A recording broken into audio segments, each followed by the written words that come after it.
This is just a quick video tutorial just to show you how to do it again. Right, so this is just a really simple character rig that I've just adapted off one that I found on the internet, and I've made it look a bit like me for your pleasure. Right, so you notice on the right hand side you've got each body part separated onto different layers. The composition itself is the same size as the composition of HD 1080p, so then when I import it into After Effects it's going to be the right size for a broadcast quality piece of animation work. Okay, so obviously this is the animation rig that I'm using, but what I want you to do is make sure that your rig for your Limbo or Hades project is built in the same way. So you've got left arm, right arm, left leg, right leg, body, and a head. So just keep it really, really simple. You don't want to do anything more complex than that. Right, okay, so let me go back to After Effects. So we're going to import that in. So in my project window, just file import, choose my character rig, and when we import it in, at the bottom there, you have to import it in as a composition retaining layer sizes. You know by now that's so you can actually see the layers that Illustrator file is made up of. Okay, so because I set the size right in Illustrator to start off with, it's 1080p, so I can just double click on it and then it appears as I need it to appear. Right, I'm going to get rid of that background layer because that was just a placeholder, just so you can see what I was doing. Okay, so we're going to use DUIK. You should be able to find DUIK under Window and then DUIK. But it's not on your computer. It will be on your computer, but just change computers and use a different one. Because I'm not going to go through and show you how to run the script on it. Okay, so yeah, Window DUIK, and then it opens up. Right, so we're going to use this feature called Auto Rig again, which I've taught you before, but we're just going to go through that again. Okay, so we click on the word Auto Rig. It comes up with these kind of little drop-down menu things here. We're not going to use them just yet. But what I'm going to show you is the labeling. So you'll notice that there's really specific labeling on each one of these drop downs here. So what you need to make sure when you're rigging your animation up, that each thing that you make is called exactly the same as is here. So you can't call it like the right elbow, you can't call the right forearm right elbow, or right shoulder, or right wrist. It has to be arm for the shoulder, forearm for the elbow, and then hand for where the kind of hand is, or where the rotation of the wrist is. Okay, and it's a French plugin script thing, so annulier is French for cancel. Right, so when we're rigging anything, we start off one at a time, so one object at a time. So what we're going to do is we're just going to start off, I think we're going to start off with the right arm. So there we go. So, and I like to isolate it so it makes it a bit clearer where you put in the pins. So to isolate a layer, you just select it and follow that all the way to the left hand side, so you can see that little ping pong ball thing, and then click on that. And that separates it into an isolated layer. In fact, that is a bit dodgy. I'm just going to go into Illustrator and then clean that up a second. So bear with me. Any changes that you make in Illustrator will automatically be changed in After Effects as long as you just save it. So I'm going to shift that over a little bit.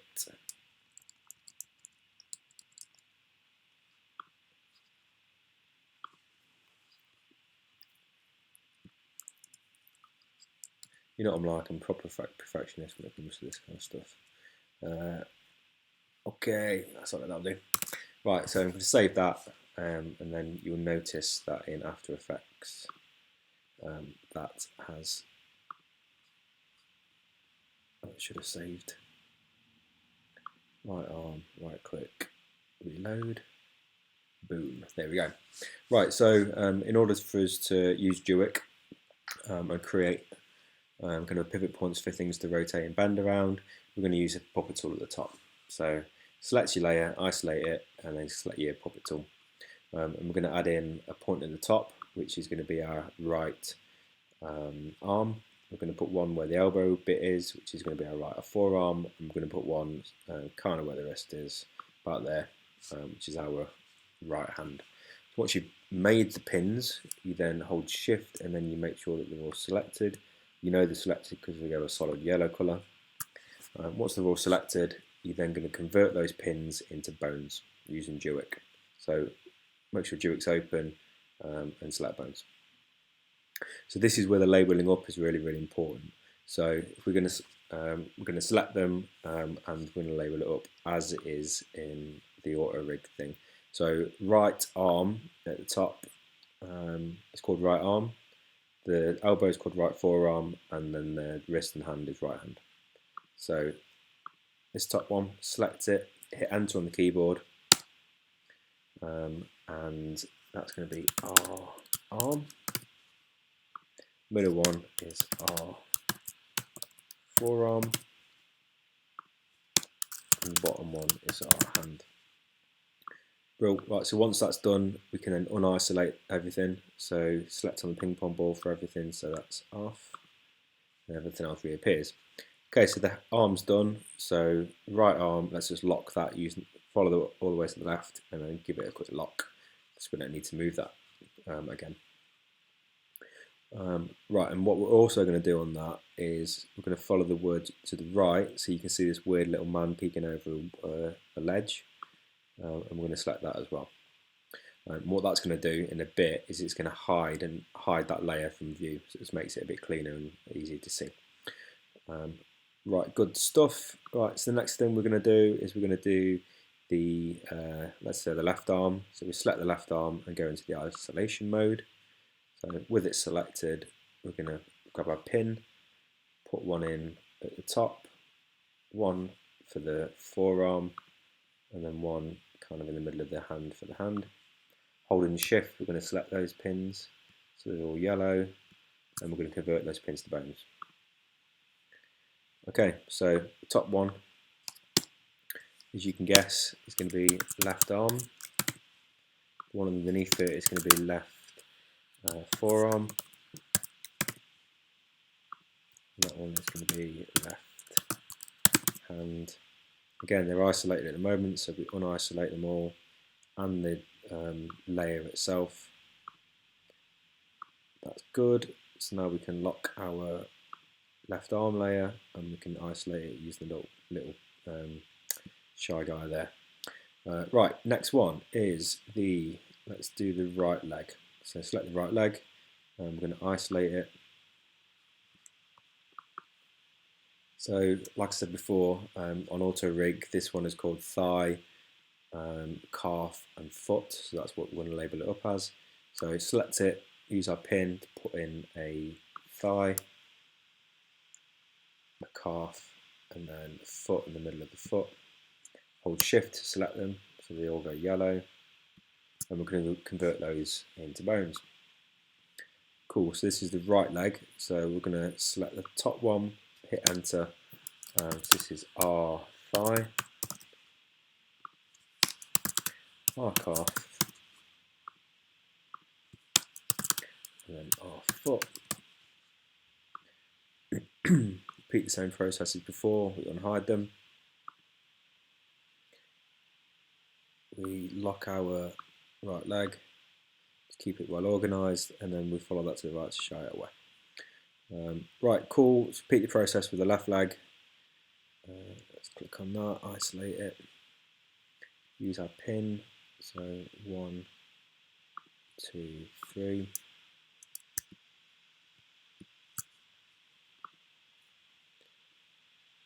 Top one is L thigh.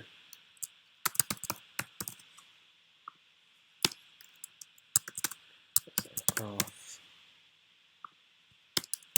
That's our foot. We will isolate them.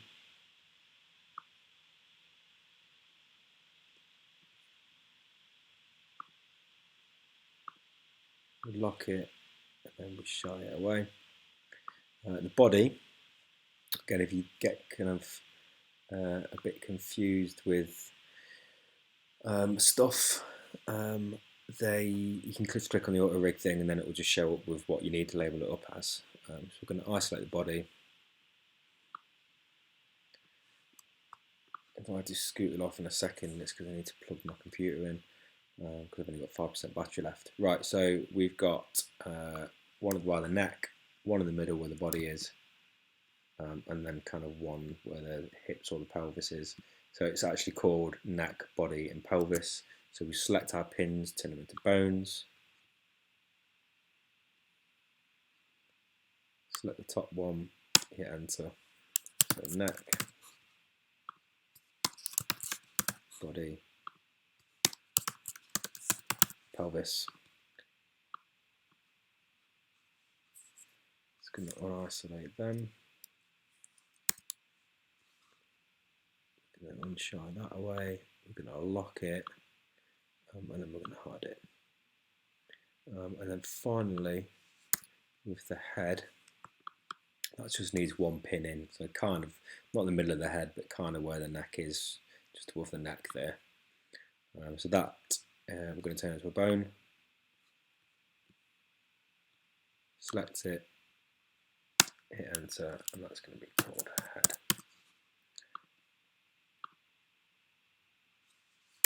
Okay, so unisolate that, lock the head, and let's shy that away. So the stuff that I've shied away now, I know it doesn't look like I've done anything, but what you do is you shy it away on the layer itself, and at the top here you've got the same symbol. So if you select that, then it shies it away on the actual layer itself. So it hasn't deleted it, it's just kind of temporarily hiding it. So it makes the timeline a bit kind of more organised. Right, okay, 3% battery. Give me 2 secs to plug this bad boy in.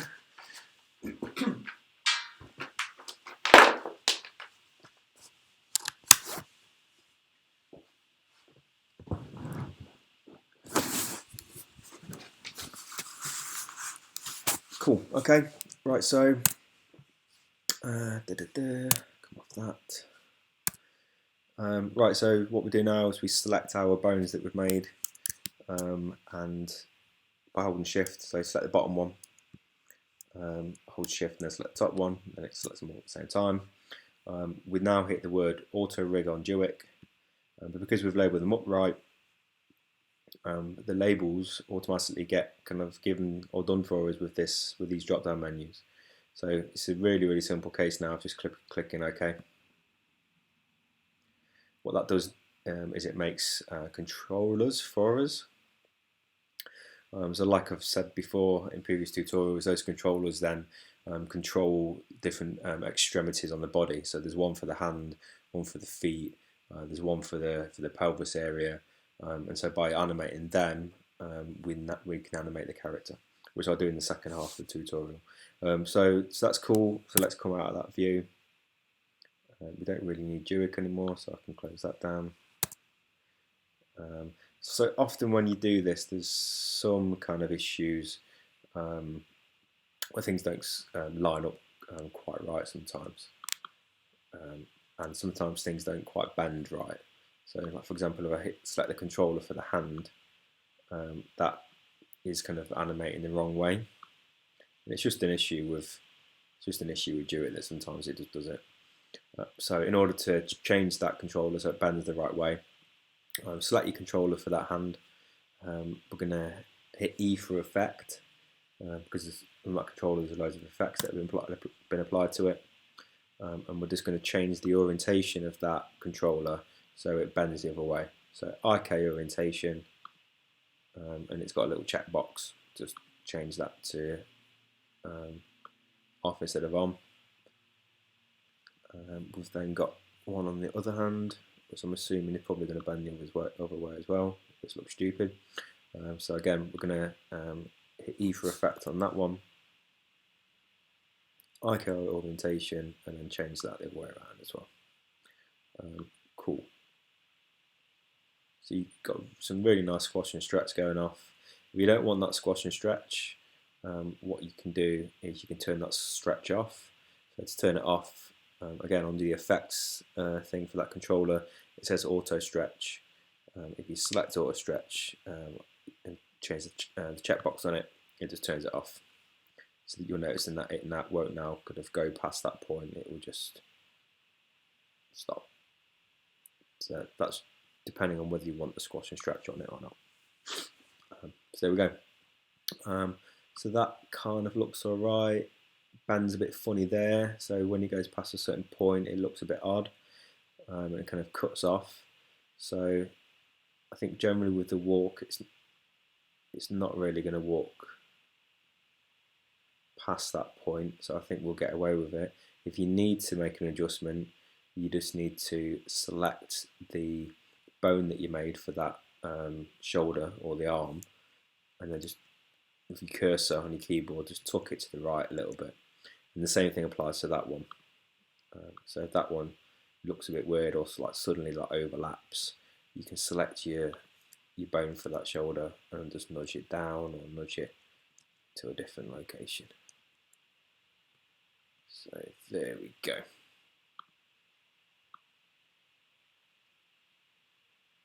Same thing with that there, it's kind of bending a bit in, so we're just going to tuck that in. What you can do is go into Illustrator before you do this and just make sure that it all kind of works okay. So that's fine. Let's look at the legs. So let's look at that controller. So that's bending the right way, which is good.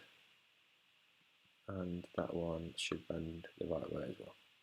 So again, looking at the hips of these, if it doesn't quite work right, which you see it bends when we do this kind of action, it's got like a spiky arse, so we don't want that. So all we're going to do is just shove that hip point. So we're going to select that bone, and with the cursor we're just going to nudge it in a little bit.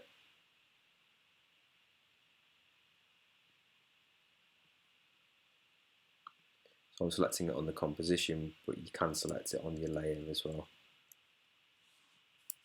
Okay, so obviously I've done this kind of quite quickly. The more you rig this, the better you're going to get at it. So it will be quicker. Okay, it's not going to get it totally perfect, but yours will be, because I've got total faith in you. Right, so let's give that a quick save, because like I said before, After Effects hates you, and it will crash on you the second you don't want it to crash on you. So let's call this Simple Walk. Click OK. And that's the rig done. So again, little kind of housekeeping kind of thing. We're going to hide away these bone layers and we're going to lock them in place as well. So the reason we're going to do that is you'll notice on the rig itself there's so many kind of little boxes kind of going off. So by locking them and hiding those bones away, don't hide the controllers, so the ones we'll see at the beginning, just hide the bones.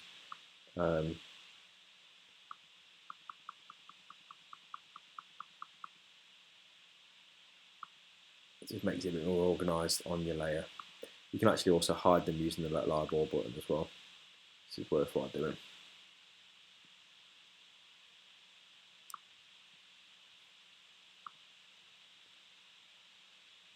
Okay, cool. That's that done.